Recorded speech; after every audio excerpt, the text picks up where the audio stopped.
Itu dua perkara. Saya pun nak cakap orang putih jugalah. Okey. Alhamdulillah.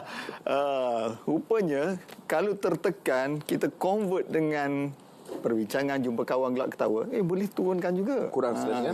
Alhamdulillah. Jadi kita harapkan penonton juga dapat merasainya. Yalah, kita ini diuji dengan cara dan juga ujian masing-masing. Jadi kitalah yang menentukan caranya, dan mudah-mudahan Allah Ta'ala mengeluarkan kita daripada kesusahan dan membawa jalan yang lebih baik, insya-Allah. Saya ucapkan terima kasih kepada Ustaz Rianto dan Ustaz Nazira atas perkongsian yang sedari awal, dan terima kasih juga kepada para penonton yang bersama dengan kami sedari awal hingga ke saat ini. Mudah-mudahan doa kami dengan anda menonton Forum Perdana Ehwal Islam yang gundah gulana menjadi terhibur, yang kosong jiwanya menjadi terisi, yang renggang menjadi rapat hubungan, dan menjadikan Forum Perdana Ehwal Islam ini sebagai suatu majlis ilmu seisi keluarga, insya-Allah. Terima kasih kerana bersama kami. Jumpa lagi insya-Allah. Ustaz Hariri mengundur diri. Assalamualaikum warahmatullahi wabarakatuh. Waalaikumsalam warahmatullahi wabarakatuh.